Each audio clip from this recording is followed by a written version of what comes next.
이었습니다.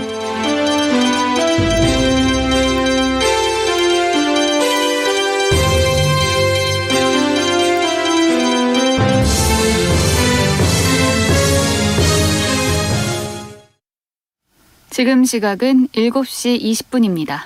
KBS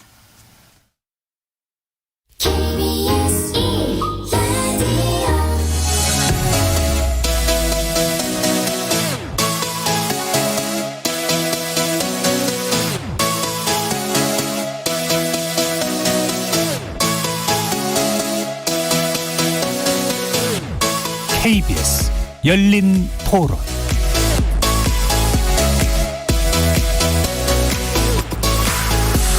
안녕하십니까. KBS 열린 토론 정준혜입니다. 공급을 많이 하게 되면 아무래도 집값이 떨어진다라고 하는 기본적인 얘기인데, 아니 그건 무슨 한 게 없잖아요. 되는 게 없잖아 지금. 특별공급, 친혼희망타운, 젊은 사람들 위주로만 이렇게 하다 보니까 그 점수가 안 되는 사람들은 안 돼요. 일단 부동산은 어떤 규제책을 나타나더라도 시장의 유동성하고 개인들의 욕망하고 해가지고 멈춰지지 않을 거라 보고 있고요. 이에 대한 후유증은 사실 저도 걱정이 많이 됩니다. 어차피 금리 오르고 그러면은 자산이란 게 무작정 올라가는 건 아닌데 뒤에 잡은 사람들은 상당한 또 고통을 입지 않을까 하는 생각을 가지고 있습니다. 자율적으로 개인들과 시장이 움직일 수 있는 그런 공급은 아니었던 것 같아요. 이 정도면 너희가 충분하잖아 라는 식의 어떤 이렇게 통제된 공급이었기 때문에 진정하게 자유시장 경제에서 요구하는 공급의 의미는 아니었던 것 같습니다. 그냥 마냥 냅둔다기보다는 누가 봐도 객관적으로 부정한 것들이 있지 않습니까? 가격의 시세를 조장한다거나 무작위적인 투기를 한다거나 이런 것들은 규제 영역에 당연히 들어가야겠죠. 현재 과중한 새 정책들을 좀 완화를 시키고 부동산을 보유하고 있는 사람들이 매물을 내놔야 되는데 그 사람들한테 어떤 제약 조건이 있는지 좀 확인을 하면서 정책을 한 단계씩 줄여나가면 다시 시장이 제 기능을 갖출 수 있지 않을까라는 생각을 합니다. 거리에서 만나본 시민들의 목소리 어떻게 들으셨습니까? 나올 만한 대책은 다 나왔다. 1년 전 8.4 대책이 발표될 당시 시장에서 나온 평가였습니다. 수요자의 요구에 맞춰 서울 도심과 수도권 지역의 주택 공급을 늘리는 게 8.4 대책의 핵심이었는데요. 이때부터 수요 억제에서 공급 확대로 정책 방향이 바뀌었다고 볼 수도 있겠습니다. 사실 13만 2천 가구에 달하는 대규모 물량을 확보할 수 있을지 우려가 제기되긴 했는데요.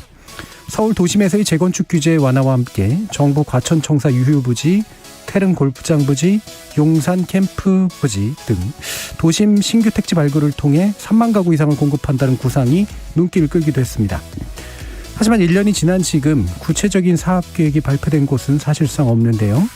일부 주민들의 반발에 자치단체와의 조율까지 어려움을 겪으면서 예상보다 속도가 나지 않고 있는 거죠.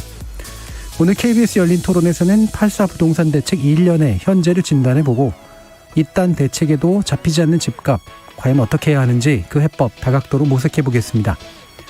KBS 열린 토론은 여러분이 주인공입니다. 문자로 참여하실 분은 샵 9730 누르시고 의견 남겨주십시오. 단문은 50원, 장문은 100원의 정보 용료가 붙습니다. KBS 모바일 콩, 트위터 계정 KBS 오픈, 그리고 유튜브를 통해서도 무료로 참여하실 수 있습니다. 그리고 일라디오 콩에서도 보이는 라디오로 만나실 수 있습니다. 날카로운 의견과 뜨거운 참여 기다리겠습니다. KBS 열린 토론 지금부터 출발합니다. 살아있습니다. 토론이 살아있습니다. 살아있는 토론, KBS 열린 토론. 토론은 라디오가 진짜입니다. 진짜 토론, KBS 열린 토론.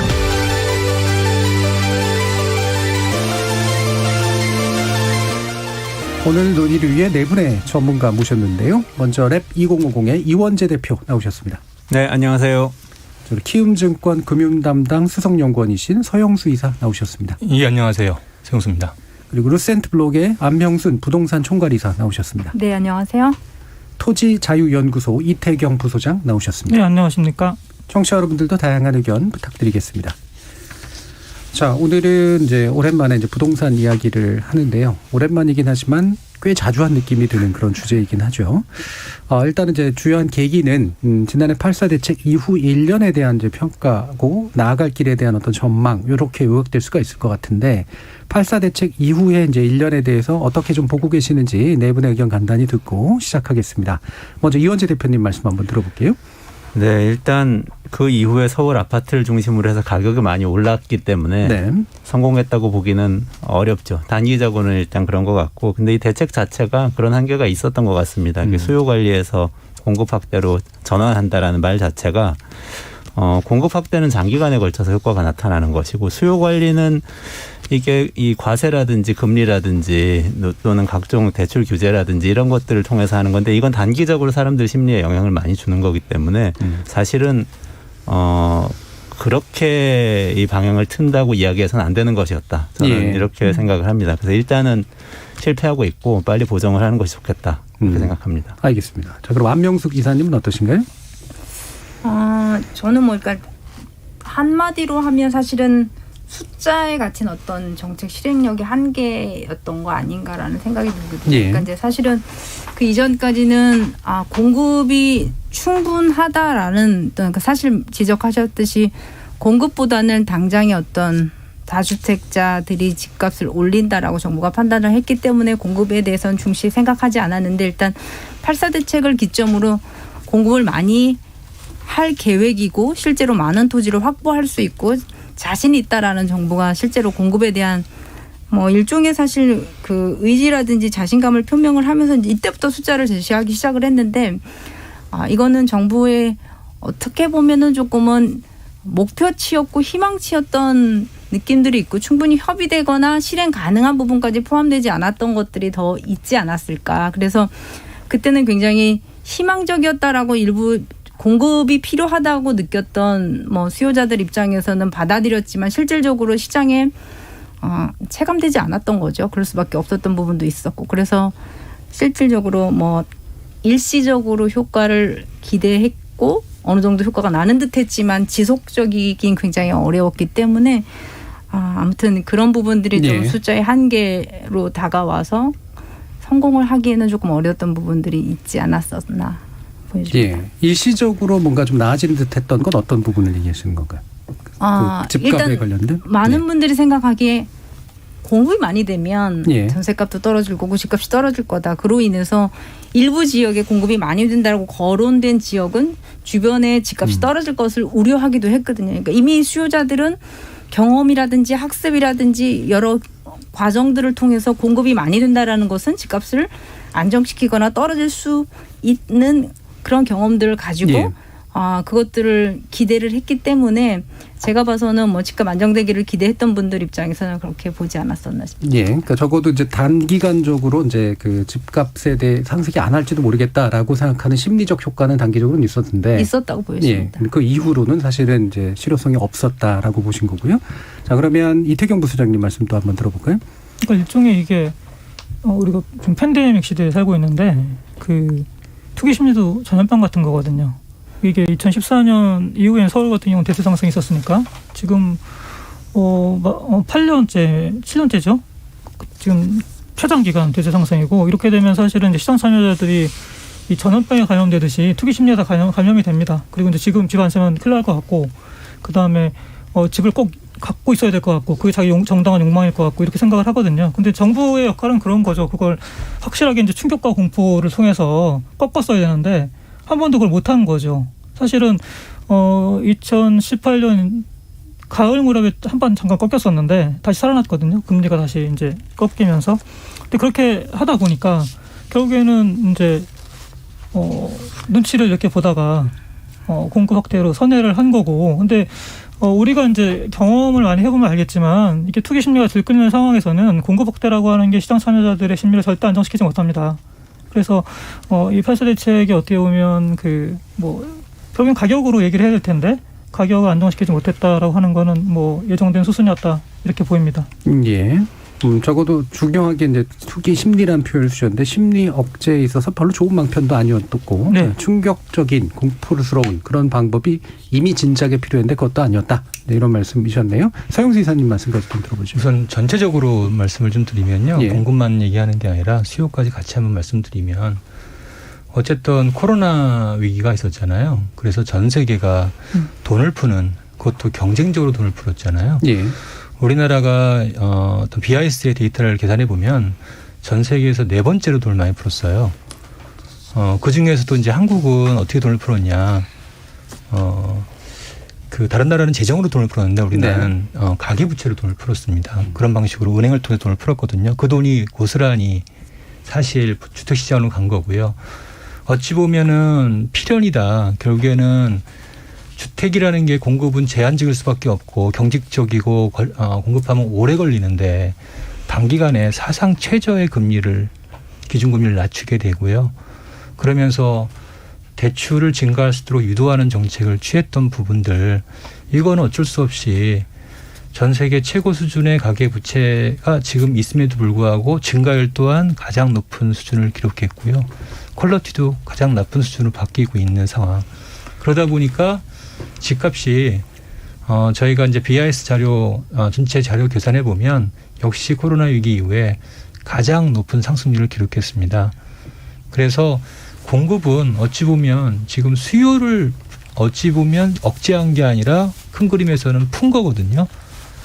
거기에 수요를 억제하는 정책을 취해야 되는데 그렇지 않고 공급을 푸는 정책, 공급을 확대하는 정책은 어찌 보면은 그냥 부양책이었다. 이렇게 저는 봅니다. 예. 그러면 이제 가계부채가 이제 상당히 크게 증가했다라고 하는 부분에 대한 뭐 숫자로 드러나는 거니까요. 근데 돈을 풀었다라는 표현을 쓰셨고 대출을 유도했다라는 표현을 쓰셨거든요. 그렇죠. 주체가 누굽니까? 정부겠죠. 예. 정부가 대출을 일부러 늘렸고 일부러 그런 식으로 돈을 시장에 풀려고 의도했다. 그렇기 때문에 기준금리를 낮춘 거고요. 이렇게 이해하시면 됩니다. 사실 이제 은행 쪽에 계신 분들과 아닌 사람들의 가장 큰 이제 접근의 방식이 이런 거거든요. 우리나라는 자본시장 중심이 아니라 은행 중심의 금융 시스템이거든요. 예. 결국에는 은행에 얼마나 돈을 푸냐 이 부분일 텐데요. 결국엔 그렇다면 은행의 대출 금리, 대출 한도가 가장 중요한 변수가 될 겁니다. 그 돈의 대부분이 또한 주택시장 흘러가게 되고요. 우리나라 가계대출 개인사업자까지 포함하면은 대출 잔액 기준으로 70%고요. 순증 기준은 90% 가까운 돈이 가계 쪽, 부동산 쪽으로 흘러가고 있습니다. 그래서 이것들을 어떻게 컨트롤하냐가 결국엔 시장에 영향을 미치는데 정부가 가장 쉬운 방법으로는 두 가지죠. 대출금리 결정 짓는 거는 첫 번째는 기준금리가 있습니다. 그래서 한국은행 기준금리를 낮추는 방식이 있고요. 두 번째는 가산금리라고 하죠. 가산금리는 은행 간 경쟁을 심화시키면 됩니다. 이렇게 되면 가산금리가 떨어지고요. 특히 최근에 비대면 대출이라고 있죠. 대출의 접근성을 확대시키게 되면 대출이 늘어나게 됩니다. 그래서 2020년도가 거의 순증 기준으로는 전년 동기 대비 2배 이상 대출이 늘어났고요. 뭐 당연히 그러니까 집값이 그렇게 오를 수 있었던 것이죠. 예, 알겠습니다. 그 부분은 뒤에서 좀 더 한번 논의를 해보도록 하고요. 혹시라도 다른 견해를 가지고 계신 분이 있는지도 한번 좀 들어보고 싶은데 일단은 공급 문제 가지고 좀 이야기를 좀 해보죠. 전반적으로 두 가지 아마 논점이 있는 것 같아요.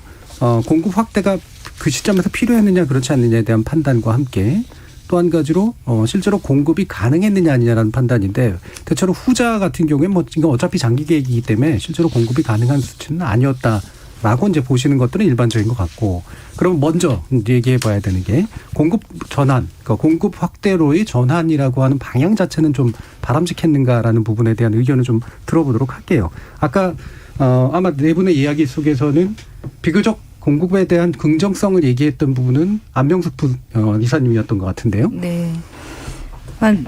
사실은 이제 공급을 많이 한다 하더라도 결국은 있는 분들이 더 갖는 쪽으로 가기 때문에 공급이 효과가 있느냐라는 이제 비판을 제기하시는 거 충분히 이해하는데요. 예.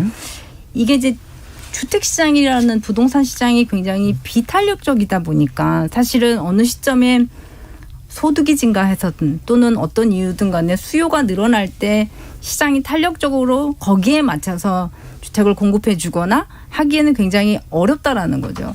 그러면 궁극적으로 보면 그것이 전셋값이 됐던 매매값이 됐던 공급은 조금 시장의 소요만큼보다도 조금 더 충분히 남아줘야지 어느 쪽으로 가격이 좀 안정될 수 있는 기조로 작동을 할 텐데 예를 들면 지금 안타깝지만 코로나 이후에 상가라든지 이런 쪽은 굉장히 공실도 많고 과도하게 많이 나오면서 임대차법 관계없이도 사실 안정적으로 가격을 조정을 할 수밖에 없는 상황으로 가지만 전세 시장에서나 주택 시장에서는 작동을 안 하는 건 저는 그거는 굉장히 수급이라든지 뭐 이게 법이라든지 또는 공급 자체의 문제라든지 궁극적으로 시장에서 필요한 만큼이 지역적으로든 뭐 시기적으로든 공급이 안 됐던 문제도 있다고 보고 있거든요. 그렇기 때문에 그런 부분들은 실질적으로 공급이 안정적으로 앞으로 나올 거야라는 시그널을 주는 거는 저는 정부의 역할이라고 생각을 합니다. 왜냐하면 그 땅이라는 게 민간에서 조달하거나 하는 데는 한계가 있는 수도권의 상황에 있어서는 앞으로 나올지 어떨지에 대한 위기감과 불편함을 갖고 있는 국민들한테 안정적으로 공급을 할 수 있다라는 것들에 대한 계획과 비전을 제시하는 것도 정부의 역할이고 소임이다라고 판단했기 때문에 그동안은 그런 부분들을 뭐 필요하지 않거나 그것이 중요한 사안이 아니다라고 판단했던 것들이 정부의 스탠스였다면 그것을 필요했다고 인지했던 것들은 저는 필요한 시점이었다고 봅니다. 예. 그러니까 뭐 지금 이제 말씀하신 부분에 대해서 혹시라도 그러니까 그 반대 또 논의를 이제 아마 또 다른 분들께 들어봐야 될 것 같은데 아까 제가 강력하게 이제 또 이 부분을 비판해 주신 입장은 수요 관리를 했어야 되는데 그걸 못했을 뿐더러 공급을 더 확대하겠다라고 하는 게 오히려 이제 더 큰 문제를 불러일으켰다라고 보신 쪽이 아까 이태경 부서장님이셨던 것 같아요. 한번 말씀 들어보죠. 그러니까 이게 그 우리가 자꾸 수요 얘기하는데요. 그 수요라고 하는 건 고정불변의 것이 아니거든요. 그러니까 이제 우리가 자꾸 실수요 얘기합니다. 근데 무주택자들이 다 실수요자들이냐? 그거는 바뀌는 거거든요. 상황에 따라서. 그러니까 예컨대 2012년하고 13년이 이제 근래 들어서 그 서울 아파트 가격이 대바닥이었죠. 그러니까 지금 기준으로 보면 정말 환상적인 만큼 쌌거든요. 근데 그때 사람들 다 집 안 살려고 했습니다. 무주택자들도. 왜 안 살려고 했죠? 안 오를 것 같으니까 안 살려고 했죠. 지금 오르려고 하니까 따라서 살려고 하는 우리가 말하는 패닉 바잉이 굉장히 강한 거거든요. 그러니까 이제 그거를 충족시키려고 하면은 사실은 이건 한도 끝도 없는 거죠. 없는 거고 오히려 그런 타이밍에서 공급을 이제 늘릴 거야라고 하는 신호는 시장 참여자들한테 이 정부가 도대체 수요 억제는 100개를 들었구나. 그러면 공급 확대를 하겠다고 그러면 뭐 가격 더 오르겠네라는 굉장히 이상한 신호를 받아들여요. 근데 이건 사실 우리가 역사적으로 보면 굉장히 반복적으로 경험했던 일이거든요. 예컨대 2006년에 저쪽에 파주 쪽에 운정신도시 그거 본래 계획이 있었죠. 이기 신도시 중에 그거 2배로 키우겠다고 했었거든요. 2006년 가을인데 공급을 늘리겠다고 하면 시장 참여자들이 좀 기다려야 되지 않습니까? 대기 수요로 전환해야 되는데 아닙니다. 그게 발표되자마자 사람들이 미친 듯이 집을 살려고 했어요. 그러니까 그때 참여정부도 수요 억제를 강하게 하다가 공급 확대 선회하는구나라고 시장 참여자들이 읽은 거거든요. 그래서 저는 이게 공급 확대 필요할 수 있는데 타이밍이 굉장히 안 좋았다. 네, 라고 하는 겁니다. 공급 확대라는 시그널을 아까 이제 안 이사님 같은 경우에는 적어도 계속해서 줄 필요가 있다라고 보셨는데 오히려 이태경 부소장님은 시기상으로 봤을 때 그게 결국은 정부가 손들고 집값은 오른다라고 얘기한 거나 마찬가지다. 맞습니다. 예. 네, 이렇게 이제 받아들인다는 거죠. 이 대표님 말씀도 한번 들어보죠. 아까 서영수 이사님께서 말씀을 저는 아주 잘해 주신 것 같은데요. 우리나라 통화량이 M2 그러니까 이제 요금을 예금하고 이제 정기 예금 이런 거 다 합쳐가지고 우리나라에 있는 돈 전체 그게 지난 1년 동안 한 200조 원 늘었어요. 그건 엄청나게 많이 는 거거든요. 한 3,000조에서 3,300조 이렇게 느는 건데 그럼 이 돈이 어떻게 되냐면은 아주 간단합니다. 사람들이 써서 소비하거나 아니면 어딘가 저축을 해요. 저축은 부동산을 사서 저축할 수도 있고 예금할 수도 있고 뭐 주식 살 수도 있고 그런 거지. 계속 찾는 거예요. 200조 원이 갈 곳을 찾는데 신호가 나오면 거기로 가거든요. 가상화폐 신호가 나오면 가상화폐로 가고 부동산에서 신호가 나오면 부동산으로 가는 건데 공급이라는 건 부동산에서 신호를 준 겁니다. 근데 예를 들어서 200조 원어치가 넘는 굉장한 부동산을 공급을 한다. 그러면 얘기는 다를 수 있어요. 아무리 그래도 너무 많이 공급을 했기 때문에 화폐가 모자라서 가격이 떨어질 수는 있거든요. 그럴 수는 없잖아요. 이거는 불가능한 거거든요. 그러니까 우리가 집을 생각할 때 항상 땅을 생각해야 됩니다. 그러니까 집 하면은 뭔가 우리가 들어가서 사는 주거 서비스를 제공하는 공간 이렇게 생각을 하는데 그게 아니고요. 금덩어리 같은 거예요, 사실.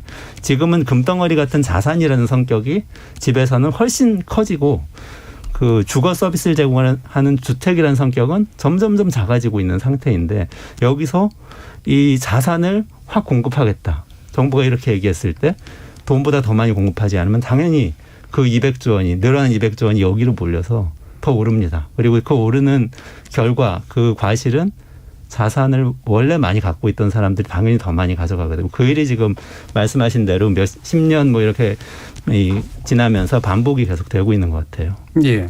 그러면 이제 막대한 물량이라고 하는 전제 조건을 달긴 다셨거든요. 예, 그 부분은 만약에 하겠다라고 한다면 그 부분은 긍정적이라고 보시나요? 그건 불가능하죠. 근데 토지를 공급해야 되는 것인데 토지라는 것은 위치잖아요. 그러니까 지금 예를 들어서 막대한 물량을 집을 한 100만 채를 저기에 어떤 아무도 살지 않는 황무지에다 짓겠다 그러면은 아무도 그걸 수요하진 않잖아요. 그 자산 가치가 없기 때문에 지금 사람들이 관심 있는 건 서울 수도권에 있는 아파트거든요. 네. 아파트를 지으려면 그 땅이 있어야 되는데 지금 우리 뭐 토론도 하겠지만은 이런저런 개발 계획 내놨었지만 잘 안 되는 게 다 땅이 희소하기 때문에 그런 거거든요. 불가능합니다. 지금으로서는. 서울하고 똑같은 도시를 하나 더 만드는 방법은 있어요. 그렇지만 그거는 수십 년이 걸릴지 100년이 걸릴지 모르는 일이죠. 예, 그러니까 결국 공급의 문제는 그러니까 사람들이 살고 싶어하고 이제 앞으로도 자산이 오를 거라고 생각하는 어떤 특정 서울의 뭐 역세권이라든가 강남이라든가 이런 지역에 충분히 공급하느냐라는 문제로 결국은 이제 귀결된다라고 이제 이해가 되는데 이 부분은 이제 결국 이제 정말 실제로 가능한 계획이었냐는 문제까지 좀 연관해가지고 공급에 대해서 서영수 이사님 말씀도 한번 들어보죠. 2015년, 이제 2014년도에 이제 박근혜 정부가 들어왔잖아요. 그때 이제 공급을 많이 했다고요. 그래서 이제 2017년부터 2020년까지 이제 물량들이 대량으로 쏟아집니다. 네. 그래서 이제 2019년부터에 특히 상반기에 이제 물량이 시장에 나오게 되죠. 그래서 전세 가격이 이제 급락하면서 역전세난이 전국적으로 나타납니다. 분명히 이제 공급이 많았잖아요. 근데 그 공급이 많아서 집값이 떨어지기까지 했는데 2019년 하반기에 대략 2차례의 금리 인하를 하게 되죠. 그 이후에 어느 순간 그 물량들이 다 소화가 됩니다. 불과 1년 만에 공급 부족 사태로 바뀌는 거예요. 네. 아니 어떻게 지금 2017년부터 2020년까지는 어찌 보면은 그 노태우 정부 때의 공급 물량보다도 많은 물량이었거든요. 근데 공급이 부족하다는 거예요. 도대체 그럼 얼마를 줘야 되냐 이거죠. 이런 구조적인 문제를 안을 수밖에 없습니다. 저희가 보면은 지금 서울이 주택 보급률이 95%에 경기 지역이 99% 정도 되거든요. 지금의 구조에서는 최소한 110% 이상은 주택 보급률을 만들어 놔야 돼요. 왜냐? 이제는 사람들이 이제 임대하는 사람들 있죠. 공실 한두 달 정도는 충분히 넣을 수 있는 여건이 된 거거든요. 왜? 금리가 낮으니까요. 대출 원금도 갚지 않을 때는 대출들이 너무 많잖아요. 이런 금융 시스템화에서는 기본적으로 공실 이런 게 너무 자유로울 수 있다는 거예요. 그리고 집을 자유롭게 두 채씩 가져갈 수 있다는 거거든요. 이거를 아무리 규제해봐야 편법을 통해서든 어떤 형태로든 사용을 그렇게 가져가는 거예요. 근본적으로 이런 식으로 집이 자산화돼 버리면 공급은 방법이 없습니다. 예. 근데 이사님 말씀해 주신 너무 이제 막다른 골목으로 와 있는 느낌이 들어가고 그래서 결국 그러면 규결은 금리 올리면 다 된다 이제 이거 그러니까 말씀하시는 수요와 공급을 같이 억제해야 된다는 거예요. 그래서 9.13 대책이 효과적이었던 건 뭐냐면 수요가 8이고 공급이 같이 진행됐거든요. 근데 수요를 잡지 못한 상태에서 공급은 아무리 어떻게 해봐야 별 효과를 내지 못한다는 걸 말씀을 드리고요. 그런데 그 얘기는 방금 전에 그러니까 공급은 아무런 소용없다라는 말씀과는 좀 다른 맥락이잖아요. 다른 내용이죠. 근데 제가 말씀드린 거는 앞이 수요이고요. 예. 그러니까 아까 말씀드렸듯이 그런 사태가 발생했던 가장 근본적인 이유는 2019년도에 집값이 떨어지고 그리고 공급 확대에 문제가 생기니까 갑자기 수요를 자극하는 정책을 취하게 된 거거든요. 이렇게 돼 보니까 공급이 순식간에 다시 부족 상태에 발생한다는 거예요. 근데 이제 그러면 뒤에서 금리 얘기는 하겠습니다만, 그러니까 아까 이제 주체는 정부라고 하셨기 때문에, 그러니까 정부가 사람들로 하여금 집을 막 사게 하려고, 그 다음에 막 집값을 올리려고 금리를 인하시키는 정책을 쓰는 건 아니잖아요. 예, 뭐 그거야 이제 각자 생각할 수 있으니까요. 예, 뭐 그 부분에 대해서 뭐 아마 나중에 좀 더 얘기를 해보실 수 있을 것 같고요. 이제 방금 얘기하시려고 하셔서. 예. 네. 아까 이제 사실은 이제 금리 측면에서는 뭐 훨씬 더 전문가시고 크게 거실을 보시니까 이제 굉장히 중요한 요소라 지적을 해주셨는데 사실은 박근혜 정부 때 있어서 공급을 많이 늘렸다고 했는데 그렇지는 않았거든요. 특히나 수도권 측면에서 보면 그때는 경기가 안 좋고 미분양도 늘고 그때는 공급을 줄여라라고 신호를 받아들여야 된다라고 지적이 있었기 때문에 운정신도시도 그때 했다가 다시 취소하고 미뤘잖아요. 그러면서 사실 2기 신도시 지정해 놓은 것도 안 하고 서울시장 같은 경우 이제 이전 시장 같은 경우는 지금 뭐 뉴타운 해제도 많이 하고 동의율이 떨어진 것도 이러면서 이제 서울에서 재생에 대한 방법들을 전면 재개발하는 방식이 아닌 다른 방법을 찾기 시작하고 하면서 그거는 그때 시대적 요구가 필요하기도 했지만 궁극적으로 지금의 다른 비판은 뭐냐면 그래서 전체적으로 서울에 공급할 수 있는 기회를 많이 잃었고 공급이 많이 줄어들었던 이유다라고 이제 공급이 필요하다는 쪽의 입장은 이제 그런 얘기를 지적하기 때문에 아마 그 숫자는 조금 다시 확인해 보시는 게 좋을 것 같습니다. 공급이 많았다. 알겠습니다. 예. 저는 그 공급에 대해서 좀 추가적으로 말씀드리고 싶은 건 뭘 공급하냐는 거예요. 제가 아까 말씀드린 건 투자 자산을 아무리 공급해봐야 말하자면 금덩어리를 아무리 던져줘도 금덩어리 가격이 잡히는 그런 상황 아니라는 거. 투자 자산을 공급할 게 아니고 주거 서비스 많이 던지면 잡히지 않나요? 안 잡힙니다. 왜냐하면 계속해서 돈이 더 생기거든요. 200조 원이 계속 1년 만에 생겼다고 말씀드렸잖아요. 그게 투자할 곳을 계속 찾아다니는데 가치 있는 것이 발견되는 순간 거기로 가거든요. 그러니까 다른 건 가치가 없다는 전제하에서 이제 그런데 그런 집의 거겠죠. 경우에는 중요한 게 뭐냐면 우리는 집을 우리가 많이 얘기하는 거는 들어가 살아야 되니까 그런 거잖아요. 들어가 살 집 많이 공급해야 됩니다. 이게 좀 이상한 얘기 같지만 임대주택을 공급해야 되는 거예요. 말하자면 주거 서비스를 많이 공급하면 가격이 떨어집니다. 그래서 어떤 의미에서는 물론 다주택자 그 임대사업자들에게 너무 많은 혜택을 준 건 잘못했지만 문재인 정부 초기의 방향은 맞았어요. 임대를 많이 공급하겠다. 물론 그게 공공이 아니고 임대사업자들의 사임대를 너무 많이 이 혜택을 주는 바람에 그 시장에서 분란을 일으켰지만 그 방향 계속 가야 됩니다. 임대를 통해서 주거를 많이 공급하는 것이 국가의 역할이고 투자를 많이 하는 거는 그 서울 강남의 레미안 원베일리가 분양가가 17억 원이고 사자마자 30억 원 넘거든요. 그냥 주변 시세가 그렇거든요. 그걸 공급해야 되는 거예요 지금. 그게 지금 우리한테 모자라서 우리 사회가 그런 집이 모자라기 때문에 정부가 나서서 공급해야 이런 건 아니잖아요. 신도시만 해도 지금 뭐 3기 신도시 나오는 분양가를 보면은 뭐 5억, 7억 뭐 이렇게 돼요. 사자마자 아마 10억이 될 겁니다. 10억을 갖게 되면은 그 집은 우리나라에서 상위 5%에 드는 집이 됩니다. 그 한국에서 상위 5% 정도의 부동산을 갖고 있는 사람들을 위해서 계속 공급을 해야 되는 거예요, 정부가. 그 정부의 땅을 다 사용해서 이 주변의 자연 환경을 다 사용해서 그런 건 아니거든요. 그렇기 때문에 저는 계속해서 주거 서비스를 공급하는데 특히 예산을 써서 집중할 필요가 있다. 뭘 공급해야 되는지 정확히 알 필요가 있다. 이렇게 지금 자연스럽게 이제 임대 쪽으로 지금 옮겨갔는데요. 뭐 같이 이제 논의를 하시면 될 것 같은데 일단 이제 공공임대 주택 공급 예정이 어쨌든 한 1만 호 이내로 지금 일단은 돼 있습니다. 그다음에 전체적으로는 7만 5천 호 분량의 공공주택이 공급되는 것으로 일단은 얘기는 되고 있는데 이게 이제 좀 원활하게 진행이 될지 그리고 방금 이현재 대표님 말씀처럼 이 부분이 이제 결정적이어서 이게 좀 더 늘어나거나 잘 진행이 되면 실제로 이제 그 수요 관리라든가 이제 공급에 있어서 실질적인 측면들이 해소될 요소들이 있다라고 보시는지에 대해서도 한번 또 의견을 여쭙죠. 먼저 서영수 이사님 한번 말씀 들어볼까요?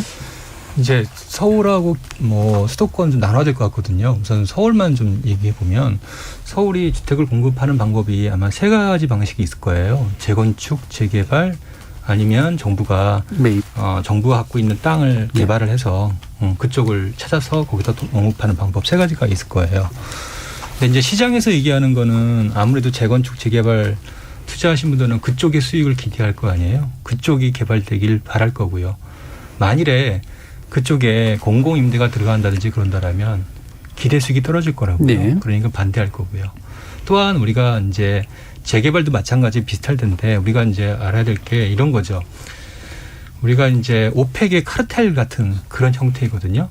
여기서 어찌 보면은 정부가 요구하는 걸 안 들어주고 공급을 안 한다라고 하면 어떨까요? 그럼 공급량은 재건축이든 재개발이든 어쨌든 세 가지 방식 중에 두 가지가 공급이 안 되는 거거든요. 그러니까 결국 이제 민간이 쥐고 있는 쪽에선 나올 가능성이 나올 거의 방법이 없다. 없는 거예요. 네. 왜? 어차피 민간 입장에서는 공급을 안 하면 안 할수록 공급이 줄 거니까 가격은 오를 거란 말이에요. 지금 하는 것보다는 나중에 하는 게 어차피 더 많은 수익을 찾을 수 있거든요. 챙길 수 있거든요. 네. 그러니까 굉장히 공급에는 부정적이고 보수적으로 할 수밖에 없을 거예요. 어떤 인센티브를 준다 하더라도요. 그럼 남는 거는 뭐냐면 정부가 갖고 있는 토지를 찾아가지고 예를 들어서 뭐 KBS 빌딩이든 아니면 뭐 공원이든 여러 가지 부지를 개발하는 거겠죠. 그런 거를 해서 공급하는 게 가장 효과적일 텐데 보나마나 지역 뭐 주민들의 반발이 불가피할 거고요. 예, 과천 같은 사례처럼. 예. 그러면 결국에는 서울에서는 어떤 형태로든 할 수 있는 방법이 없는 거예요. 지금 상황에서. 필요하다는 데에선 동의하시나요? 당연히 필요하죠. 말씀드렸지만 제가 말씀드린 건 수요가 늘어나면 예. 거기에 맞는 공급을 맞춰야 되는데 맞추는 게 굉장히 어려운 구조라는 얘기예요. 예. 예. 그러면은 공급을 늘려야 되는데 또 공급 쪽에서 본다라면 또 이런 문제가 봉착된다는 거죠. 예. 예. 예. 가수요 제가 보기에는 가수요를 걷어내면서 공급을 늘리는 게 제가 보기엔 투트랙으로 병행되는 게 맞을 것 같고요. 예. 그리고 이제 공급을 우리가 할 때 그러니까 어떤 공급이냐가 중요한 것 같아요. 지금 이원재 대표님도 말씀하셨지만 기존의 공급은 뭐냐면 아무리 많이 줘도 이게 오히려 이게 불난집에 휘발유를 끼얹는 격이 되는 것이 불로소득 유발형의 공급이었거든요. 무슨 말이냐면 재건축이든 재개발이든 아니면 신도시든 간에 이게 공급을 하면 민간 건설사 그렇죠? 그다음에 조합, 최초 수분양자, 은행까지 다 그냥 불로소득을 사이좋게 나눠 먹는 형국이에요. 그러니까 도움이 안 돼요. 이런 방식은. 근데 만약에 서울에 공급을 한다. 예를 들어보죠. 그래서 뭐 요즘에 뭐 대선 후보들이 이런저런 얘기 많이 하던데 예컨대 뭐 김포공항 같은 데 있지 않습니까? 예를 들는데 김포공항이든 아니면 뭐 저는 용산공원 예정부지가 참 좋아 보이던데 거기에다가 밀어버리고 집을 짓는데 많이 짓고 그다음에 이제 그 지을 때 방법이 중요한데 지금 같은 분양 방식은 절대 안 되는 거죠. 그러니까 그거를 이제 토지 임대부 방식을 하든 이런 식으로 해서 순전히 사용 가치만 집 들어가서 산다. 사용 가치만 보장할 수 있는 이런 식의 공급. 예를 들어서 그렇게 해서 한 번에 뭐 10만 원이든 20만 원이든 거긴 국공이 주니까 간단히 할 수 있거든요. 빨리 할 수 있고 공기도 빨리 할 수 있습니다. 그러니까 그래서 불로소득 유발형 공급이 아니라 불로소득 환수형 공급을 한다. 순종으로 10만 원, 20만 원 밀어낸다 한꺼번에 라고 하면 시장 잡히죠. 그리고 시장 참여자들도 생각이 완전히 바뀔 겁니다. 그러니까 중요한 건 우리가 공급 물량 언제까지 하죠? 그럼 130%까지 되면 문제가 없을까요? 한도 끝도 없는 거예요. 그 얘기는. 그래서 중요한 거는 공급량이 아니고요. 공급의 질이죠. 어떤 공급을 하느냐가 관건이라고 생각합니다. 근데 방금 이제 불로소득 유발형에 대해서는 이해가 가는데 불로소득 환수형 공급이라고 하는 건 약간 좀 이상해 보이는데요. 토지 임대부로 한다고 하면 예. 예컨대 용산공원 예정부지 같은 데 예를 들어보죠. 국공유지란 말입니다. 거기에. 예. 그렇죠? 자 그러면 토지는 공공이 갖고 있고 건물만 분양하는 거죠. 그러니까 애초에 불로소득이 안 생기는 거잖아요. 안 환수할 생기죠. 것 자체가. 그렇죠. 예. 그러니까 무슨 말이냐면 임대료는 계속 받으니까 예. 공공이. 예. 그러면 거기서 발생하는 지대를 불로소득을 공공이 환수하는 거거든요. 예. 그러니까 이제 김포공항이든 다 마찬가지입니다. 그렇게 할 수 있다라고 하는 거죠. 예.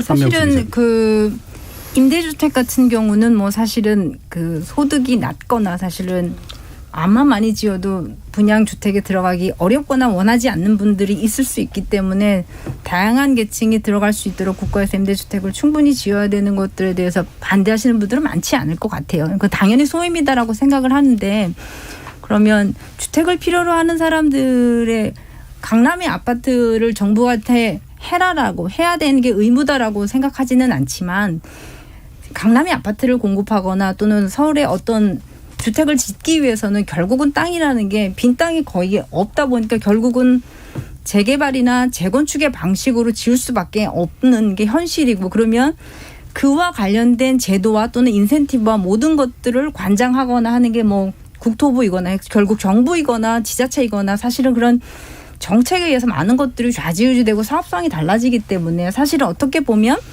그 판을 이끌어 갈 수 있는 주도권을 일부 갖고 있는 것도 정부라고 보여지거든요. 그렇기 때문에 지난 8.4 대책에도 뭐 공공재건축으로 5만 호, 공공재개발로 2만 호라고 했던 것들이 다른 방식으로 사실은 저는 공공재건축이나 재개발의 시도는 좋았다고 생각을 하는데 그게 주민들 생각하고 달랐던 거고 사실은 충분히 그런 협의가 안 됐던 거죠. 뭐 일본의 록봉기 할 때 14년간 그렇게 협의를 해서 그런 것들을 합의를 이끌어내는 방식이나 과정들이 필요했는데 저희는 당장 급한 건데 사실은 그리고 많은 분들이 생각하기에는 기존의 정부가 보여줬던 것들이 뭔가 주택의 어떤 질을 담보할 수 있는 거에 대한 신뢰가 없기 때문에 그랬던 거고 그게 본인이 자산 가치에도 영향을 미친다라고 생각을 하는 건데 모르겠습니다. 그게 이제 어느 정도 소득이 되신 분들 입장에서는 당연히 거주하는 그 뭐 어떤 쉘터로서의 주거라는 부분은 굉장히 기본적이지만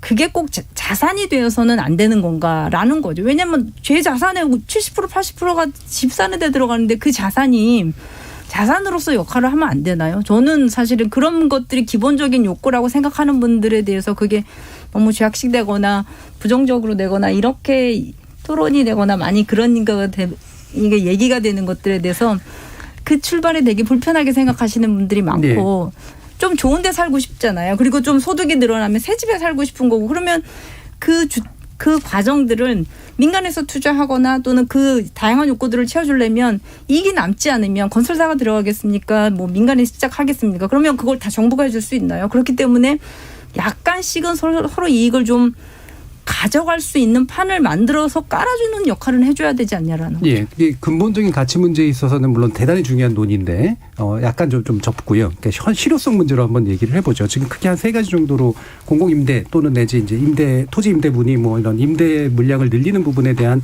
실효성에서 이제 한 3가지 정도 견해가 좀 나뉘는데 일단 가장 이제 비관적인 견해로는 지금 서영수 이사님 같은 경우에는 결국은 국공유지뿐이 없는데. 지역 주민들과 가만 놔두겠어? 안 돼. 지금 눈에 보이는 게 그거잖아. 라고 하는 말씀이고 그다음에 이태규 부소장 같은 경우는 적극적으로 의지를 가지고 그 국공유지를 임대 물량을 공급하는 데 애써야 된다라는 쪽이시고요. 예, 그게 국가의 역할이고 국가의 위험이죠. 예. 근데 이제 실효성 문제, 그러니까 가능성 문제인데 안명수 이사님 같은 경우에는 그 플러스 이제 민간 부분까지도 결국에는 이제 이 재개발이나 재건축 과정에서 일부 자기 이익은 가져가고 일부는 공공에게 줄 수 있는 유인책이 필요하다. 근데 방금 말씀하시는 게 마침 8.4 대책의 어떤 기본 기조였었잖아요. 네네. 그러면 이제 이게 그런 방식에서 이게 왜 안 되고 있는 걸까에 대해서 이제 부정적으로 아까 이제 이게 되기가 되게 어렵다라고 얘기를 해주신 게 하나는 의지가 강력해야 되거나 또는 지역 주민들과의 결합 관계에서 아마 상당히 어렵다라고 보시는 부분들이 있단 말이에요. 네. 어떻게 보세요? 그러니까 사실은 그런 교감이나 이런 것들이 사실 전혀 없었고 어느 날 갑자기 조금 더 인센티브 주고 다른 규제를 적용하지 않을 테니까 공공의 방식으로 따라가자라고 하는 것들은 사실 정부가 좋은 의도였지만 사실 그간의 과정에 그런 협의나 충분히 주민들한테 그런 것들이 잘 이해됐을까라는 부분들은 약간 의심스러워요. 왜냐하면 처음에는 공공 재건축이나 재개발을 의뢰하는 단지들이나 조합이 꽤 있었던 걸로 알고 있거든요. 그러다가 나중에 집값이 올라가거나 하면서 결국은 민간에서 하는 게 돈이 되는 거야 라고 생각하면서 다시 철회하거나 이랬다라고. 왜냐하면 사실 인센티브 자체는 굉장히 파격적인 부분이 있었습니다. 그리고 숫자상으로도 조합원들한테도 그렇고 굉장히 좋은 결과를 낼 수 있었는데 뭐 민간보다 더 잘할 수 있느냐에 대한 부분에 대해서는 조금의 그 시장의 신뢰를 얻지 못했던 부분들이 컸다고 보여집니다. 그 부분 뭐 아마 결합해가지고 얘기할 텐데 이제 서울시가 또 밖에 이제 교환이 일어난 거, 그래서 약간 더 민간 인센티브가 좀 더 강하게 들어갈 것처럼 이제 보이는 것도 약간 작용하지 않았을까 싶은데 다른 분들만 한번 견해도 한번 들어보죠. 그러니까 제가 보기에는 지금 안명수 기사님께서도 말씀하셨다시피 이게 인센티브만 갖고 되는 게 아니거든요. 그러니까 기본적으로 시장의 질서를 강하게 잡으면서 우리가 정부가 이런 굉장히 좋은 공공재개발, 재건축 안을 내놨다. 근데 이거를 수용하지 않으면 우리가 계속 이익이 줄어들 것 같다. 경향적으로, 장래에. 이런 생각이 있으면 당연히 응하죠, 교섭에. 근데 이제 정부가 그걸 제대로 규율을 못 해내면서 인센티브만 준다고 하니까 기다리면 인센티브 더 주겠네. 지금 이렇게 버티고 있는 거거든요. 그러니까 지금 정부는 시간이 지날수록 이익이 줄어든다라고 하는 확실한 신호를 줬어야 돼요. 제도로. 근데 거기에 이제 실패를 하다 보니까 이제 협상의 주도권이 조합 쪽으로 넘어간 것이죠. 예. 그러니까 시간이 갈수록 이익이 줄어든다는 건 결국은 우리 협상, 그러니까 공공하는 주도의 어떤 그 임대를 중심으로 한 개발에 응하지 않으면 여기는 전혀 민간 개발이 될 수 없다. 뭐 이런 식의 시그널을 말씀하시는 건가요? 규제로 할 수도 있고 예. 세금도 있죠. 점점 시간이 지날수록 세금이 늘어난다. 라고 하면 기대 수익률이 줄어들 것 아니겠습니까? 그러면 당연히 빨리 진도 빼야죠. 예. 결국 제일 중요한 건 가격이거든요. 예. 기대 가격이 하락한다고 하면은 아마 재건축이든 재개발이든 빨리 하고 싶어 할 거예요. 근데 지금 어쨌든 정부가 가격을 못 잡고 올라갔잖아요. 이런 상태에서는 뭘 해도 잘 안 되는 구조인 거죠. 예. 그나마 남아있는 사실 공공 택지를 이용해서 주택을 공급하는 방법이 가장 효과적일 텐데 그것조차도 사실 그거를 관장하는 여기저기의 사람들이 여기저기 눈치 보다 보니까 어쩔 수 없이 계속 미루게 되는 거고요. 그러다 보니까 결국에는 아무것도 성과를 내지 못하는 이런 결과가 초래된 거죠. 예, 이현재 대표님까지 말씀드리죠. 공공주도 재건축, 공공재건축은요. 너무 인센티브 많이 줍니다. 제가 볼 때 이거 한시적으로 하고 그만둬야 됩니다. 이미 집을 가지고 있는 땅을 가지고 있는 분들인데 지나치게 사실상 불로소득이 생기는 거 위험 없는 소득, 위험 없는 이익이잖아요. 그렇기 때문에 지금 이거 안 하시는 거는 조금 저는 이해는 안 가고 아마 시장 분위기 때문에 그러신 것 같은데 예. 오히려 불로소득을 조장할 가능성이 있고 저는 어떻게 생각하냐면 이태경 부소장님 말씀하시는 의견에 동의를 하는 게 어차피 이거는 기대 수익이 얼마냐의 게임이거든요. 그거 가지고 다들 판단을 하는 겁니다. 근데 기대 수익은 뭐냐? 나중에 이 가격이 얼마나 올라서 내가 시세 차익 얼마나 얻을 수 있는지 하고 이것을 갖고 있는데 비용이 얼마나 들어가나 두 가지입니다. 다 가격만 생각하잖아요. 그렇지 않아요. 비용이 많이 들면 이 수익이 줄어들게 됩니다. 그 비용 중에 핵심적인 것이 부동산 보유세입니다. 우리 지금 이제 정부 여당에서 재산세를 이미 강화하려다가 완화한 데다가 종합부동산세도 강화하려다가 사실상 또 완화를 하는 방향으로 잡힌 것이 저는 심리에 굉장히 큰 영향을 줬다고 생각하는데 지금이라도 바로 잡아서 보유세를 강화하고 보유 비용이 많아지고 많은 분들이 이 땅을 가지고 공공재건축이든지 뭐든지 해서라도 이걸 빨리 활용을 시키는 것이 오히려 낫겠다. 그냥 갖고 있는 데는 비용이 어차피 드니까 이런 생각이 들도록 해야 시장이 돌아갈 거라고 저는 생각을 합니다. 알겠습니다. 보유 비용을 높여서 나중에 공공재건축이라도 참여하는 게 이익이 그나마라도 있다라고 하는 게 그나마 인센티브, 정당한 인센티브다까지 얘기를 듣고요. 일단 청취자 문자 들어온 것들이 좀 있어서요. 들어보고 2부 순서로 이야기를 나눠보도록 하겠습니다. 정혜진 문자 캐스터. 네, 청취자 여러분이 보내주신 문자 소개해드리겠습니다. 노닉네임님, 공급 대책이 실현되려면 다음 정부 말쯤이나 가능할 것 같습니다.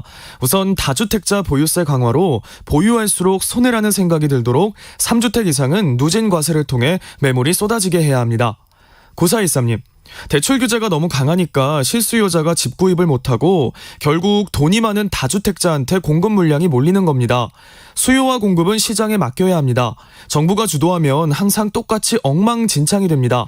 정부는 시장을 못 이깁니다. 유나이티드 코리아님, 집이 주거 기능보다 자산 기능으로 변했다는 건 자체적으로 집의 기능이 변한 것이 아니라고 봅니다. 자산으로 생각하는 사람들은 집을 사고 투기를 하고 주거 기능으로 필요한 사람들은 살 돈이 없습니다. 춘희님, 2030 세대들이 자기 집을 갖겠다는 욕망이 너무 강합니다.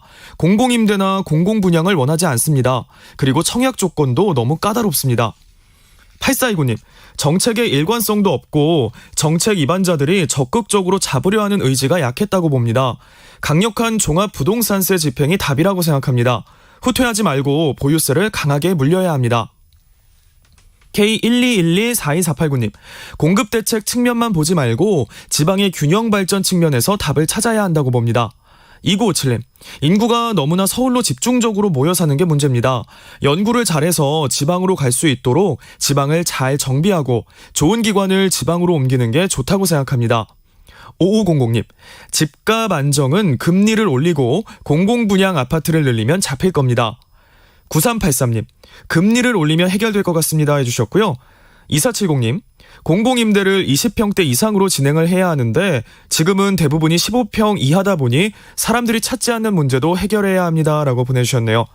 네, KBS 열린 토론. 이 시간은 영상으로도 생중계되고 있습니다. 유튜브에 들어가셔서 KBS 일라디오 또는 KBS 열린 토론을 검색하시면 지금 바로 토론하는 모습 영상으로 보실 수 있습니다. 지금 방송을 듣고 계신 청취자 모두가 시민 논객입니다. 계속해서 청취자 여러분들의 날카로운 시선과 의견 보내주세요. 지금까지 문자캐스터 정의진이었습니다. 토론이 세상을 바꿀 수는 없습니다. 하지만 토론 없이 바꿀 수 있는 세상은 어디에도 없습니다.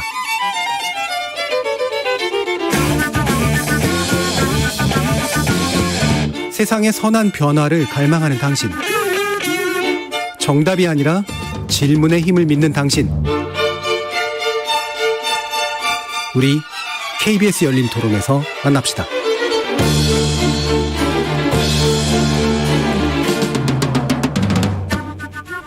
KBS 열린 토론, 오늘은 부동산 부분을 두고 르센트블록 안명숙 부동산 총괄이사, 토지자유연구소 이태경부소장, 랩2050 이원재 대표, 키움증권 금융담당 수석연구원 소영수 이사, 이렇게 네 분과 함께하고 있습니다. 원래는 이제 일부 끝자락에서 좀 얘기를 하려고 했는데 약간 미뤄진 내용인데요. 아까 소영수 이사님께서 이제 금리 부분을 굉장히 강조를 해주셨기 때문에 질문이 이제 두 가지로 좀 요약이 되는 것 같아요. 일단 한 가지는 이제 금리 정책이라는 게 한국은행이 또는 내지 정부가 단독으로 뭔가를 이제 한 가지 요소, 집값을 잡겠다는 요소만으로 운용하기가 어려운 그런 요소가 있고, 뭐 세계적인 조건도 있고요. 또 한 가지 이제 금리가 뭐 앞으로 인상이 될 것 같은데 인상이 되면 집값이 이제 바로 또 잡히는 효과가 나타날 것이냐에 대한 측면도 있어서 일단 서영수 이사님 말씀 한번 들어보죠. 우선은 이제 왜 기준금리가 중요한지 좀 말씀드리면요. 참 안타까운데 우리나라 가계부채에 지금 원금과 이자를 내는 게 있잖아요. 근데 이자만 내는 대출이 한 80%가 넘게 돼요. 거치식. 예. 예. 그리고 이게 다 대부분 변동금리 되거든요. 그래서 거꾸로 어떤 효과가 나타나냐면 금리를 떨어뜨리면은 이 바로 이자 부담이 확 줄어들고, 또 어떤 현상이 나타나냐면 금리를 낮추게 되면 자연스럽게 은행이 대출을 늘려주는, 한도를 늘려주는 효과가 발생합니다. 네. 그래서 이게 한국의 은행들은 대부분 1등급, 3등급, 우량 등급으로 돈을 많이 빌려주다 보니까 이 돈이 자연스럽게 부동산에 흘러갈 수 있게 하게 되는 부분들이죠. 거꾸로 그 돈이 금리가 올라간다는 뜻은 뭐냐면 대출 한도를 줄인다는 뜻과 같은 거거든요. 그러니까 이게 원금을 안 갚는 상태에서 원금을 갚으라고 해버리고 이자율을 올리게 되면은 이거에 대한 부담이 갑자기 늘어나는 이런 형상이 나타납니다. 그래서 이 금리의 인상의 효과가 다른 어떤 나라보다 우리나라가 올라갈 때는 굉장히 크고요. 떨어질 때도 굉장히 큰 이런 현상이 좀 나타납니다. 그래서 요 부분들 때문에 기준금리 인상이 굉장히 효과적이다라고 말씀을 드릴 수 있는데요. 두 번째 질문하신 거는 그러면 이번에 금리 인상하면은 괜찮을 거냐? 제가 보기에는 이번에는 금리 올려봐야 효과가 없을 것 같아요. 네. 그래도 한 기껏해야 뭐 올라가는 게 한 2차례 정도 올라갈 것 같은데 이 절대적으로 횟수가 너무 적다는 측면도 있고요. 두 번째는 지금 기준금리 올려봐야 지금 어디서 지금 제가 말씀드렸듯이 금리를 올리면 대출이 준다고 말씀을 드렸잖아요. 근데 안 주는 현상이 나타날 겁니다. 왜냐하면 지금 전세 가격이라는 일종의 제도권 말고 비제도권 쪽에서의 레버리지가 전세 가격 상승 때문에 빠르게 진행되고 있거든요. 이거는 그 다음으로 제도권이 연결되는 게 전세자금 대출입니다. 그래서 전세 가격이 올라가면 전세자금 대출이 그냥 필연적으로 올라갈 수밖에 없는 그런 구조이거든요. 그래서 이거는 금리 인상과도 무관하게 어쩔 수 없이 진행될 수밖에 없어요. 그럼 이렇게 되면은 실질적으로 금리 인상을 한다 하더라도 대출이 별로 안 줄어드는 현상이 나타나고, 그리고 더군다나 전세자금 대출은 지금 2% 정도밖에 안 되거든요. 최저금리가. 올려봐야 2.5면은 영향이 생길 수가 없거든요. 그렇게. 그러니까 이런 구조적인 문제를 풀지 않으면 제가 보기에는 금리 인상해봐야 집값을 못 잡는다. 그렇게 보고 있어요. 예, 구조적인 문제를 풀지 않으면 그러니까 금리는 인상해야지 효과가 나타나는데 금리 인상해봐야 안 된다. 안 되는 지금은 이런 상황이에요. 되게 딜레마적인 어떤 이야기를 해주셨어요, 이원재 대표님. 저는 뭐 일단 효과는 좀 있을 거라고 보고 시간은 좀 걸립니다. 그리고 뭐 여러 가지 다른 요인도 있지만 2004년에서 2008년 사이에 우리나라가 기준금리 기준으로 한국은행 금통이 한 3.25%, 3% 초반에서는 5% 중반 정도까지 쭉 올린 적이 있습니다. 그리고 아시다시피 그 이후에 약간 중첩되면서 부동산 가격이 안정세를 보이는 기간이 꽤 오랫동안 있었죠. 그래서 이게 뭐 완전히 금리가 100% 영향을 준다 이렇게 얘기를 할 수는 없지만 충분히 영향을 줄 수 있다. 이런 이 근거로 사용될 수 있을 것이다. 이렇게 생각을 하고요. 그러면은 금리 인상을 왜 해야 되냐 이렇게 생각해 보면 지금 저희가 데이터를 보면요. 한국에서 부동산 보유 기준으로 순위를 매겼을 때 상위 2% 초부유층이죠. 이분들은 1년 소득의 3배 정도를 빚을 내고 있습니다. 근데 30% 이하, 보통 우리가 중간층이라고 이야기하는 층으로 가면 다 100% 이하예요. 그러니까 1년 소득보다 빚이 적은 거죠. 네. 못 받는 거겠죠, 빚을. 그러니까 레버리지가 이 상위층이 훨씬 더 높아요. 상위층으로 갈수록 그리고 이렇게 단계적으로 높아지는 게 아니라 그리고 소득만큼 높아지는 게 아니고 소득의 2배, 3배로 이렇게 쭉 높아지거든요. 금리를 올리면 그분들의 이 부채를 유지하는 비용이 현저하게 커집니다.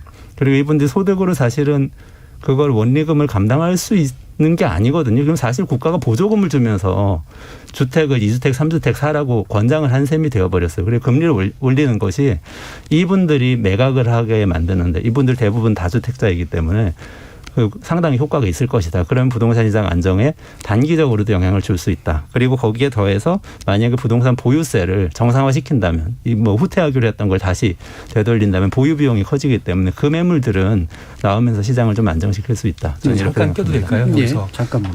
맞는 지적이신데요. 지금 달라진 게 하나 있는 게 뭐냐면 지금 전세가가 지금 에버리지로 평균으로 이제 2년 대비 25% 올랐고요.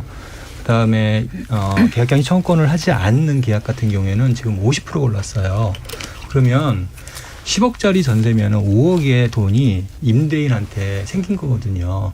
지금 말씀하신 것처럼 금리 올라가 봐야 지금 전세 가격이 지금 이렇게 올라가 버리면 방법이 없습니다. 사실. 그러니까 임대인 입장에서는 지금 엄청난 돈이 지금 전세 가격 상승하면서 새롭게 지금 캐시를 확보한 상태에서 무언가를 투자할 수 있는 오히려 이런 여건이 마련된 상황이거든요. 그러니까 금리 인상은 이 전세 가격 안정과 같이 진행돼야 이게 효과를 낼 수 있는 것이지 이게 따로 진행되면은 사실상 금리 인상하면 오히려 부작용만 나올 수 있는 이런 지금 상황이라는 걸 말씀을 좀 드리는 거죠.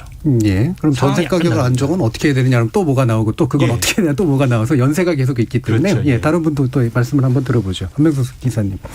그러니까 저도 이거는 서 이사님 의견과 좀 비슷한 쪽인데요. 그러니까 사실 우리 같은 경우는 이미 그 뭐 2주택자는 아예 뭐 대출 자체가 불가하고 또 10억 초과에 대해서도 안 내다 보니까 사실 이미 서울 중위 가격이 10억 넘은 지가 꽤 됐기 때문에 실제로 다주택자는 대출 받아서 집을 사지 않죠. 그러니까 더 전세를 끼고 사는 게 훨씬 더 사실 그 LTV가 효과가 크기 때문에 근데 이제 말씀하신 것처럼 전세가 너무 계속 가격이 오르다 보니까 전세를 끼고 집을 사게 되면 자기 자본을 적게 넣어서도 또는 금리 오르는 거랑 관계없이 유지할 수 있고 비용을 조금 충당해서 세금 내는 것까지도 충당할 수 있기 때문에 어느 정도 유지가 돼서 이제 저도 금리가 올리는 게 오히려 지역별로 보면 강남에서 더 민감하게 반응이 돼요. 그 얘기는 사실은 강남에 계신 분들이 금리 오르는 거나 이런 부분에 있어서 더 민감하게 반응할 뭐 여러 가지 상황들이 있겠지만 그렇기 때문에 심리적으로는 분명히 부동산 시장에 영향을 줄 거라고는 보이지만 과연 미국처럼 또는 바로바로 그게 주택 시장에 영향을 줄까는 전세라는 걸 가지고선 사실 다른 레버리지를 사교육 레버리지를 이미 쓰고 있기 때문에 이 금리를 올리거나 뭐 조금 올리는 거 가지고 바로바로 시장에 움찔할 수 있지만 집값을 확 낮추는데 어느 정도 효과를 줄 수 있을지는 저는 잘 모르겠습니다. 예, 그래서 뭐 즉방까지 얘기한 건 아니지만 이제 보유세하고 이제 같이 이제 연동해서 이제 해야 된다는 말씀 아까 이 대표님 해주셨고요. 예, 소장님. 뭐 역시 통화 지금 계속 완화 정책을 썼으니까 예. 긴축으로 돌아가는 건 필요할 것 같고요. 그건 심리적으로 영향을 분명히 미칠 겁니다. 미칠 거고 결국에는 이제 방향성과 그다음에 이제 그 횟수가 문제일 것 같긴 한데요. 그건 어떤 관점 포인트 중에 하나이고요. 그다음에 이제 또 중요한 게 이원재 대표님 말씀하셨던 것처럼 역시 이제 세금이죠. 결국에 정부가 쓸 수 있는 대표적인 정책이 통화 정책하고 이제 결국에는 세금 아니겠습니까? 근데 지금 이제 다시 이제 이 지방선거에서 대표한 다음에 여당이 예. 정신을 못 차리고 지금 세금을 다시 후퇴하려고 하는데 정신을 차려야 되고요. 그래서 다시 강화시키는 쪽으로 가는 게 강화도 아니죠. 그건 제자리 돌려놓는 거니까 그게 맞다고 보고요. 그래서 이건 산수 같은 거거든요. 그러니까 자기가 들고 있는데 보유 비용이 눈덩이처럼 늘어나면 누가 그거 들고 있겠습니까? 그건 산수예요. 그러니까 이제 그렇게 하는 게 맞다고 생각하고요. 그다음에 전세 말씀하셨는데 전세는 참 고약하죠. 대한민국의 굉장히 고유한 제도이고 이게 사실은 주택 시장을 끊임없이 교란시키는 제도이거든요. 그러니까 전세가 많은 분들은 전세가 선이고 월세가 악처럼 생각하는데 전혀 그렇지 않고요. 저는 전세가 점차 축소돼서 지금 뭐 벌써 그렇죠. 지금 월세랑 전세 비율이 6대4 정도 되거든요. 2012년 이후에 역정이 됐고요. 이건 뭐 불가역적인 추세라고 보고 자 그러면 근데 문제는 뭐냐면 정부가 전세를 지금 서영수 기자 말씀하셨던 것처럼 대출을 통해서 받쳐줬어요. 그러니까 한도 끝도 없이 실탄을 공급하고 있는 거거든요. 이거 끊어야 됩니다. 당장 욕을 먹더라도 고통에 따르더라도 끊어야 돼요. 그래서 전세 대출 저는 굉장히 많이 잘라야 된다고 생각을 하고 그러면서 이제 그게 다시 이제 임대인한테 레버리지로 계속 끊임없이 들어가는 거 이거를 끊어내야 된다고 생각합니다. 예, 사실 그 부분이 되게 참 아픈 고리인 것 같아요. 그러니까 사실 이거를 이제 만약에 잡았을 때 당장 이제 전세값 폭등, 그다음에 서민 난리나 뭐 이런 식으로 이제 언론이 아마 쭉 도배가 될 텐데 실제로 그걸 끊어내지 않으면 사실 끊임없이 레버리지 공급이 맞습니다. 되는 부분들이 안 끊길 거 아니에요. 사실 이제 어떤 정책적 판단을 내리느냐 이제 이런 식의 문제일 것 같은데 좀 더 들어보죠, 이원재 대표님.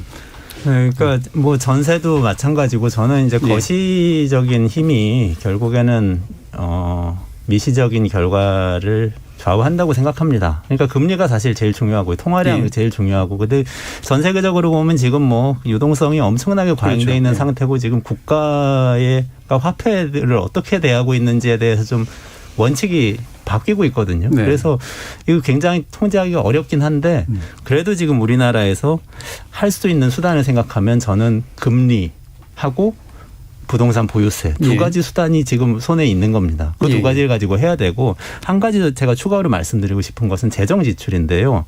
놀랍게도 우리가 부동산 가지고 이렇게 많이 얘기를 하고 있지만 주택 정책에는 예산을 거의 안 씁니다, 정부가. 예산을 쓰는 게 아니고 아까 다 말씀하신 것처럼 토지를 갖다가 뭐 공공이 갖고 있는 토지 민간에다가 판다든지 아니면 아주 잘 봐줘도 뭐 임대를 해준다든지 이런 방식으로 하면서 인센티브 주면서 민간 자금을 가지고 주택 정책을 펼치잖아요. 저는 예산 투입해야 된다고 봅니다.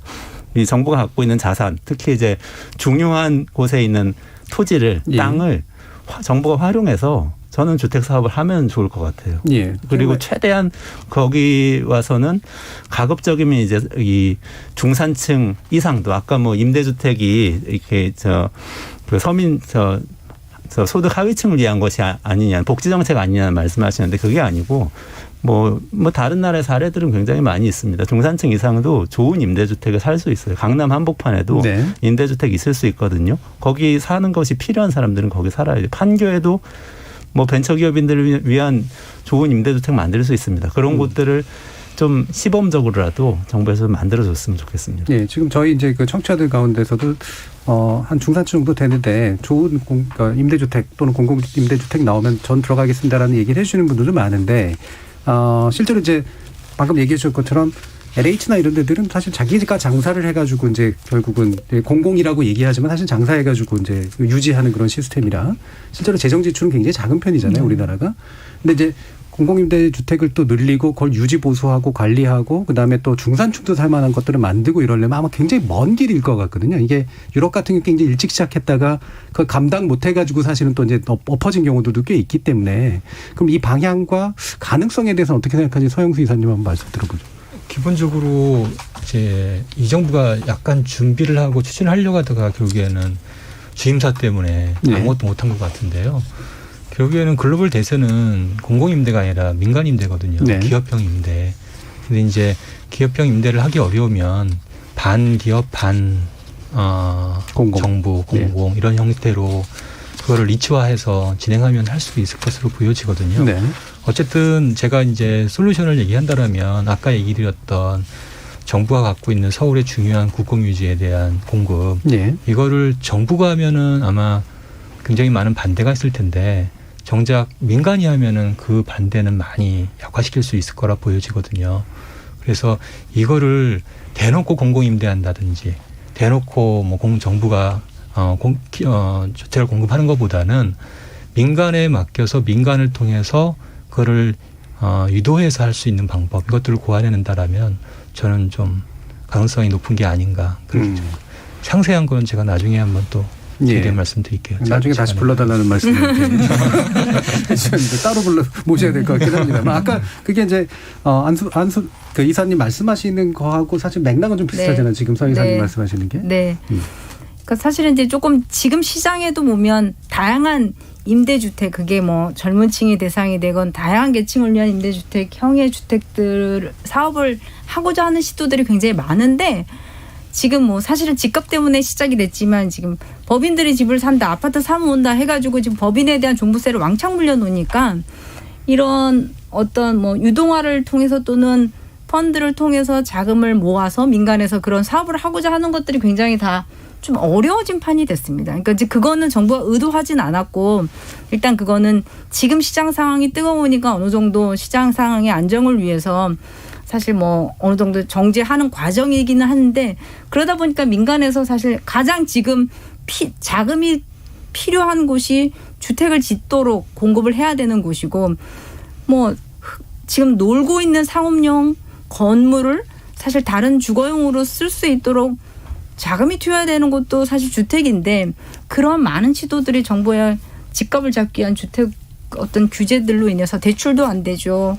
실제로 세금 너무 많죠. 그래가지고 그런 민간의 시도들이 없다 보니까 결국은 뭐 LH가 공급하는 옛날의 전통적인 방식을 기대하는데 또 뭐 설상가상으로 사실 이사 이후에 또 LH의 이런 문제하고 맞물리면서 조금 그런 동력들이 많이 좀 떨어진 것들도 조금 안타까운 부분인 거고 그래서 조금 장기적으로 이거는 시장과 관계없이 다양한 주택들을 정부가 공급을 해야 되는 임무에 대해서는 이거는 정권의 뭐 태골과 관계없이 앞으로도 계속 갖고 가야 될 숙제처럼 좀 갖고 갔으면 좋겠다라는 생각이 듭니다. 그러니까 법인 쪽이 이제 위축된 게 이제 보유세 문제 때 그 종부세 문제를 좀 얘기를 해주셨는데 사실 이제 그런 게 있는 것 같아요. 법인이 부동산을 소유하려고 하는 게 이제 시세 차익을 얻기 위한 데 투자냐 아니면 말 그대로 순수한 임대 사업을 하기 위한 목적이냐라는 데 대한 의심이 좀 한 가지가 있는 것 같고 만약 그렇게 해서 이제 좀 더 원활하게 공급된다고 하더라도 그러면 그 가격이 적정 가격을 형성할 수 있을 것이냐라는 또 의구심도 있을 것 같아요. 이 부분 소장님 말씀 들어볼까요? 저는 사실은 이제 이 정부가 2017년 12월이었죠. 주임사에 대해서 뭐 말도 안 되는 혜택을 줬죠. 그러면서 사실은 이제 민간 임대차 시장을 좀 안정적으로 규율하겠다 생각한 것 같아요. 근데 완전 실패했죠. 그게 매매 시장을 굉장히 불안하게 만들었습니다. 그 당시 이제 전세가가 굉장히 올라가던 상황이라고 그렇죠. 뭐 사실 어떻게 보면 미리 앞에 놓고 매매 시장 잡았다고 생각하니까 임대차 시장 안정시키겠다고 미리 앞선 술 뒀다고 생각을 한 것 같은데 악수가 된 것 같고요. 근데 저는 그런 생각이 들어요. 저는 굉장히 굴욕적으로 느껴지더라고요. 왜 주택임대사업자들한테 그렇게 말도 안 되는 혜택을 주면서 그렇게 굴욕적으로 협상을 합니까? 정부의 역할이 있죠. 얼마나 많은 재정이 있어요. 근데 그걸 왜 지금 이원자 대표님 말씀하셨던 것처럼 부동산에 안 써요. 부동산이 가장 중요한데 부동산 사람들의 삶에 있어서는 돈을 안 쓴단 말입니다. 예컨대 우리가 공공임대주택 LH가 다 지었죠. 그거 땅 장사한다는 오명을 뒤집어 쓰면서 교차보조바 방식으로 한 거거든요. 그렇죠. 정부가 재정을 안 썼어요. 왜 안 씁니까? 써야죠 당연히. 써서 양질의 공공임대주택 중산층도 살 수 있는 거 대규모로 지어야 됩니다. 지어야 되고 그렇게 하면 되는 거죠. 왜 그걸 자꾸 주임사 혜택을 더 주고 그 기업형 민간 임대한테 더 페이버를 주고 왜 그렇게 합니까? 그렇게 하는 것은 맞지 않다고 보고요. 정부가 이건 결단의 문제라고 생각해요. 결국엔 재정의 운용이라고 하는 것은 철저히 가치고 결단이거든요. 다음 정부는 그렇게 해야죠. 예. 마치 제가 항의받은 듯한 느낌이 살짝 당황이 되긴 했습니다만 이제 시간이 약간 애매하게 좀 남았는데요. 마무리 발언 한 1분 남짓 정도로 해주시면서 부족하신 부분 있으시면 이제 말씀 좀 더 들어보도록 하죠. 이원재 대표님부터 들어보죠. 그래서 마음이 무거운데요. 우리가 공급을 얘기하면서도 사실은 서울의 아파트 공급, 수도권의 아파트 공급을 얘기하는 거 아닙니까? 그런데 우리한테 20년 전, 25년 전, 벌써 30년 전이네요. 생각해보면 주택 200만 원 공급하고 1기 신도시, 2기 신도시 한 결과가 지금이거든요. 지금 모든 게 서울로 다 집중되고 그나마 그 20년 30년 동안은 인구도 늘고 경제도 성장했습니다. 근데 지금 GTX 깔고 3기 신도시 만들고 서울 도심 개발하고 이러잖아요. 근데 인구 줄기 시작하거든요. 30년 지나면 서울 말고 다른 곳에는 황무지만 남습니다. 예. 이런 좀 큰 비전을 가지고 생각을 해봐야 되는데 이렇게 생각해 보면 지금은 자산을 많이 확보하도록 공급을 좋은 아파트 투자할 곳을 공급한다 이런 관점이 아니고 전 국토가 어떻게 이 균형적으로 발전할 수 있을지를 생각하면서 일단은 보유에 대해서 비용을 높이기 위해서 금리를 높이고 보유세를 높이고 이런 방향을 잡으면서 임대주택을 많이 공급하는 방향을 잡는 것. 이게 이제 우리가 가야 될 방향이라고 생각합니다. 예, 알겠습니다. 그러면 서 이사님 말씀 또 들어보죠. 뭐 너무 짧은 시간에 아직 할 얘기가 많은데요. 많이 못한 것 같습니다. 우선은 이제 저는 항상 얘기하지만 생각부터 바꿔야 될 것 같거든요. 우선은 지금 정부가 나서서 주택을 과소비하고 있거든요. 예, 여기에서 모든 문제가 출발된다고 저는 생각을 해요. 우선 무리하게 집 사잖아요. 그게 무주택자든 다주택자든 무리하게 대출로 집을 사는데 이거는 하나의 과소비거든요. 예. 전세도 마찬가지입니다. 예전에는 조그만 집에서 사는데 신혼부부가 이제는 뭐 다 대형 아파트 살려고 하고요. 그리고 서울에 사시는 은퇴 연령들도 대부분 다 서울에 40평짜리 그냥 가지고 계시지 지방으로 안 떠나요. 예, 이거는 이런 식의 형태의 과소비가 진행되면 어떤 재화도 그 재화는 공급이 부족할 수밖에 없어요. 네. 이거에 대한 인식의 전환과 이거에 대한 규제가 반드시 따라와야 된다는 거고요. 두 번째, 정부의 정책의 기본적인 전환이 필요한데 지금은 내 집 마련이 목표가 되면 안 됩니다. 제가 보기에는 내 집 마련은 있을 수 없는 희망에 불과하다. 오히려 정부가 할 수 있는 정책은 주거 안정에 있다는 네. 거고요. 나머지는 그거는 민간에 맡겨야 된다는 게 제 생각이고요. 그렇게 나눠야 이게 정책이 실현 가능한 거지. 안 되는 정책 계속하면서 결국에는 집값만 올렸다. 이게 이제 제가 보는 시각입니다. 예. 그러니까 나도 내 집 마련할 수 있어라고 하는 꿈을 실현시켜주는 정부가 다음 대선에 아마 되게 중요한 구호로도 나올 수 있을 것 같아요. 특정 정당이나 이런 데서는 그 부분에 대한 되게 일침을 주시긴 했는데 또 이제 부소장님 말씀 한번 들어보죠. 그러니까 대한민국이 보면은 이제 박정희가 집권한 이래 부동산에 완전 인질이 된 나라거든요. 예, 그게 그 경향이 점점 심화되고 고착화되고 있습니다. 그러면서 이제 온갖 지금 뭐 말도 못하는 문제가 발생하고 있죠. 자산 양극화부터 해서 이제 국가 균형 발전의 완전한 형해화부터 해서 근데 이제 언제까지 우리가 이렇게 인질로 살 거냐? 사실은 정부부터 해서 뭐 은행부터 해서 건설사부터 해서 그냥 일반 시민들까지 다 인질 상태예요. 그래서 좀 그런 걸 좀 직시를 하고 그냥 뭐 나 그 투기해서 돈 벌 궁리 그만하시고 좀 정부도 정부 역할을 좀 제대로 하면서 우리가 여기서 벗어나야 됩니다. 시간이 걸리더라도. 그래서 정말 패러다임을 전환하고 대전환이 필요하다. 이런 말씀 드리고 싶습니다. 예. 자, 그러면 안명숙 이사님 말씀까지 들어보겠습니다. 예. 사실은 조금 지금 정부가 집권한 이래로 뭐 시장 상황과 여러 글로벌 상황들이 너무 안 좋았기 때문에 사실 그거는 더 덤터기를 쓰는 부분들도 있고 뭐 그런 사이에 지금 4년이 지나가고 이제 1년 남은 상황에서 가격을 안정시키지 못했기 때문에 사실은 뭐 일관성 있게 정책을 추진하는데도 굉장히 버거웠을 거다라는 그런 안타까움은 있습니다. 그런데 이제 몇 가지 이제 정책들이 급하게 성급하게 섣부르게 자꾸 빈번하게 발표가 되다 보니까 시장에 정부가 안도감을 주지 못한다. 그러니까 정부를 믿고 사람들이 기다려주거나 하지 못하고 본인의 결정과 시장의 어떤 정부의 많은 정부에서 지금 혼돈스러운 상황으로 국민들이 좀 불안해하고 있다라는 게 조금 불행하다라는 생각은 들고요.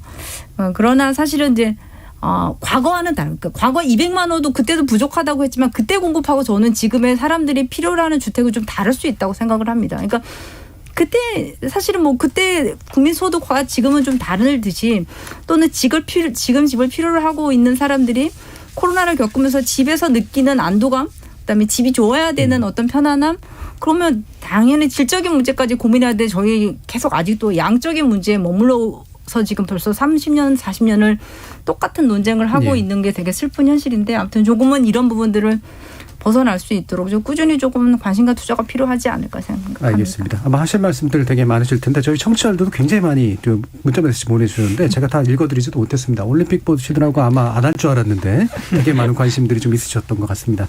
오늘 어려운 토론 함께해 주신 서영수 이사님, 그리고 안명수 기자님, 이태경 부소장님, 그리고 이원재 대표님 네 분 모두 수고하셨습니다. 감사합니다. 네, 고맙습니다. 감사합니다. 예. 좀 고전적인 이야기인지는 모르겠습니다만 흔히 의식주라고 부르는 우리 생활의 기본 물품이 있죠. 따지고 보면 입는 것도 먹는 것도 상대적으로 꽤 큰 가격 차이가 나타나지만 유독 사는 곳에 대해서만큼은 욕망도 박탈감도 더 크게 드러나는 것 같습니다. 그도 그럴 것이 사는 곳은 한정된 재화이고 말 그대로 움직이기도 어려운 수익성 자산이 됐기 때문에 그렇겠죠. 무척 어려운 문제겠지만 주거에 있어서만큼은 가능한 한 자산적 속성 최소화하고 필요에 따른 복지적 요소를 최대화할 방법 어디에 있을까요? 지금까지 KBS 열린 토론 정준이었습니다.